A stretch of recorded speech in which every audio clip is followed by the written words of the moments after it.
Welcome back to the UFP. We're going to hop into this quick recap of UFC 249, an absolutely stacked card. Starting off in the early prelims, we had Ryan Spann versus Sam Alvey. Nice decision win for Ryan Spann. Wasn't too much of an exciting fight. Then we go to Bryce Mitchell versus Charles Rosa. Bryce Mitchell, dominant performance. Then Vicente Luque knocks out Nico Price with a doctor stoppage in round 3. Moving on to Carla Esparza versus Michelle Watterson. Questionable judging on this fight. Both fighters were given a 30-27 fight by two different judges. Carla Esparza getting the decision win. Then Alexei Oleinik versus Fabricio Verdum. Fabricio Verdum, the great heavyweight, makes his return. Now, whether it was Alexei Oleinik looking really good or Fabricio Verdum looking out of shape, ring rust, whatever you want to call it, Alexei Oleinik gets the decision win. It was an odd fight. I don't think anybody really wants to see Fabricio Verdum back in the octagon. I mean, I think he should probably retire. I don't know what's left for him. I don't think anybody really thinks he's going to make a push for the title. Although Alexei Oleinik really did look good. I mean, coming out with extreme pressure in that first round, eventually slowing down. Obviously, they are heavyweights. Not many people can keep that pace. But Alexei Oleinik did look very good in those first 2 rounds, and obviously, like I said, slowed down. So credit to Alexei Oleinik, and Fabricio Verdum probably should retire in my opinion.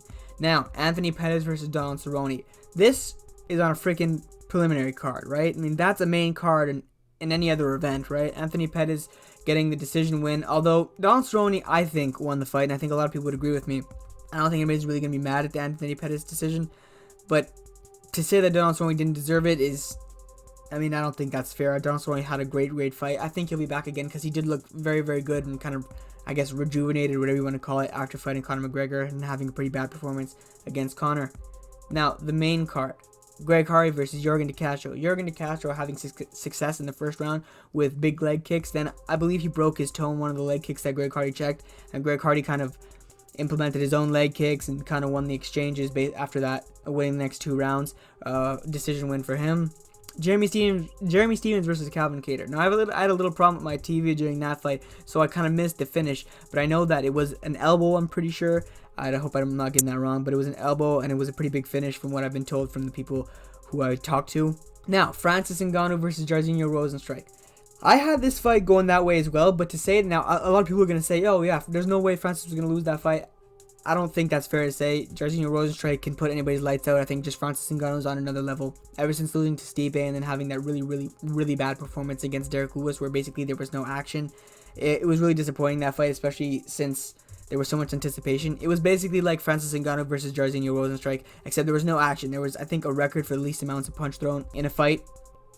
So it's really nice to see Francis Ngannou getting his groove back. I think this is his 4th straight win by knockout in the first round. First one being Curtis Blades, then Cain Velasquez, then Junior Dos Santos, and now Jairzinho Rozenstruik. I hope I got that order right, but we'll see. 20 seconds in, Francis Ngannou just hits him with a devastating left hook, completely puts him out. Not moving, he's just out. Fantastic performance by Francis Ngannou. Only thing that's left for him is a title shot, and I don't think anybody's stopping him. Now, I'm a massive DC fan.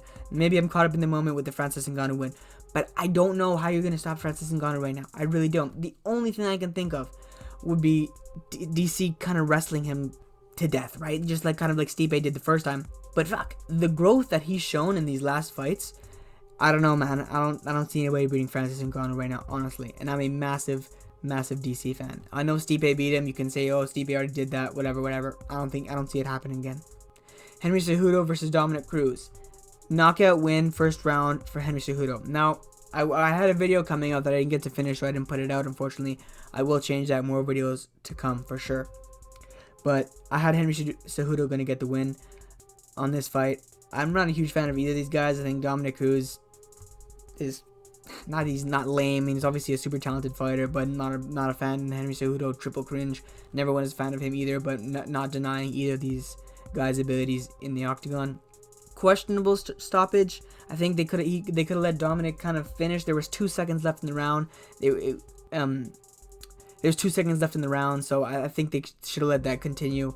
Because, I mean, it's a title fight, right? I mean, you know, anything can happen, and plus, there's so much on the line, you don't want to stop it prematurely, right? But anyways, shit happens. It's the fight game. Anything can happen, right? Henry Cejudo also retires afterwards. Whether some people are speculating that it's just talk, because he said that if he wasn't going to get more money, he would retire. Now, is this just a way to get more money? Because he got people watching his fights. He did what he said to do. He did what he said he would do. He got people watching his fights. He's a talented fighter. He's a talented athlete. Gold medalist. Now, Dominic Cruz, TJ Dillashaw, Demetrius Johnson knocking out Marlon Moraes. This guy's fucking legit. Still not a fan. But he's legit. I hope he's not retired. And that's coming from anybody who knows me. Will be surprised. But I'm hoping he's not retired. Justin Gaethje versus Tony Ferguson. The main event. The fight of all fights. An absolute fucking war.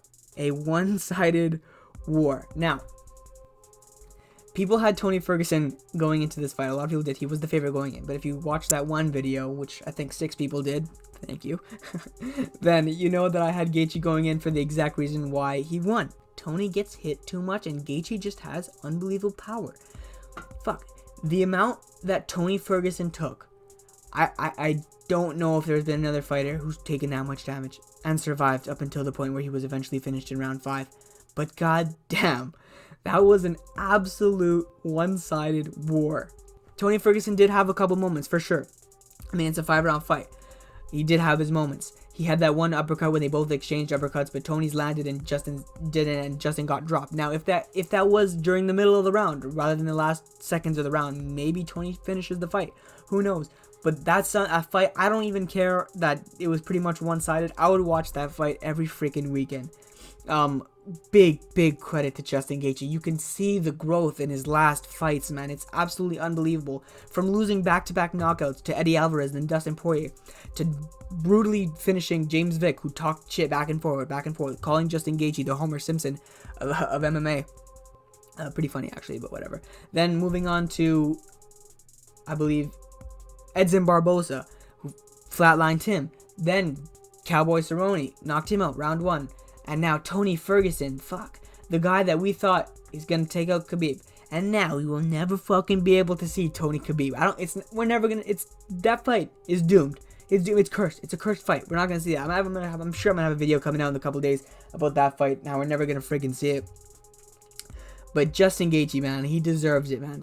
Did he put on a performance? And the wrestling that he's capable of, at least from on paper of what we know, because we never see his wrestling in fights, where it's very, very interesting how that Khabib fight is going to go. Although, obviously, Tony Khabib was a spectacular fight as well, but as we know, injuries, weight issues, COVID-19, this fight is just not going to happen. Aliens are going to invade Earth next time they book that fight.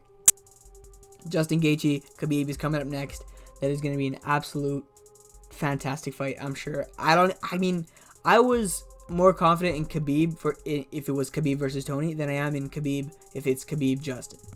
I just don't know, because Justin has shown tremendous growth. The patience he showed on the exchanges. You've seen in the past fights, Michael Johnson, Dustin Poirier, Eddie Alvarez, every time he lands a shot, he would fucking rush in and get clipped, and that's how he got finished in the Eddie Alvarez, Dustin Poirier fights. But now you see him clip Tony over and over and over, and the patience and the poise and the technique and the crisp striking he showed in those exchanges. It's just very tremendous growth. It's clear to see. I know I'm rambling here, but I'm just very, very impressed by what I saw from Justin Gaethje tonight.